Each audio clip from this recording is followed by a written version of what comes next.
తిరుపతి జిల్లా టీఎన్టీయూసీ ఆధ్వర్యంలో మేడే వేడుకలు నిర్వహించారు. ప్రపంచాన్ని నడిపించే శ్రామిక శక్తే కార్మికుల్ని కార్మిక సంఘాల నేతలు అన్నారు. 139 ఏళ్ల క్రితం ఏర్పాటైన ప్రపంచ కార్మికుల దినోత్సవాన్ని నేటికి జరుపుకుంటున్నామంటే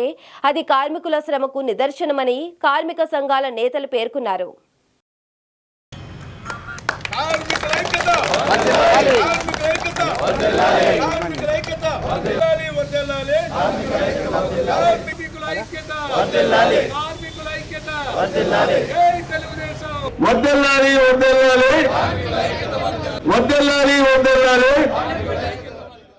కార్మిక దినోత్సవం సందర్భంగా మేడే సందర్భంగా కార్మిక సోదరులందరికీ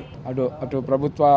శాఖల్లో పనిచేసే కార్మికులు కావచ్చు, లేకపోతే ప్రైవేటు సెక్టార్లో పనిచేసే కార్మికులు కావచ్చు, అందరికి కూడా మేడే శుభాకాంక్షలు తెలియజేస్తూ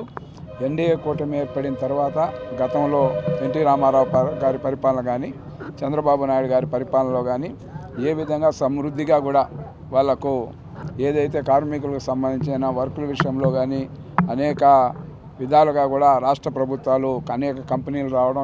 అనేక ప్రాజెక్టులు రావడం, తద్వారా కార్మిక సోదరులందరూ కూడా వాళ్ళ ఇంటిల్లి పార్టీ కూడా సుఖ సంతోషాలు వెల్లివిరిసే విధంగా ఈరోజు ప్రభుత్వం నిర్ణయం చేయడమే కాకుండా ఈరోజు ఏదైతే ప్రధానమంత్రి చేతుల మీదుగా అమరావతి నిర్మాణ కార్యక్రమాలు కానీ పూర్తి స్థాయిలో అమరావతి నిర్మాణానికి పునః ప్రారంభించే కార్యక్రమానికి రేపు శ్రీకారం చుట్టడం జరుగుతుంది. ఇలాంటి కార్యక్రమాల వల్ల కూడా కార్మిక సోదరులకు అందరికి కూడా పన్నులు దొరకడమే కాకుండా వారి యొక్క జీవితాల్లో వెలుగు నింపే కార్యక్రమం కానీ, అదేవిధంగా రాష్ట్ర వ్యాప్తంగా కూడా గత 5 సంవత్సరాలు కూడా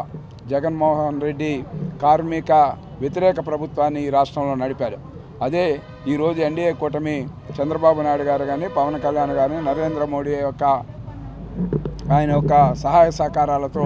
ఈ పొద్దు ఆంధ్రప్రదేశ్ అంతా కూడా ఎక్కడ చూసినా కూడా పనులు ప్రారంభం అవడమే కాకుండా మన బిడ్డలందరికీ కూడా ఉద్యోగ అవకాశాల కల్పన ధ్యేయంగా కూడా ఈరోజు అనేక ప్రాజెక్టులు ఈ రాష్ట్రంలో రావడం ఇది శుభసూచకం.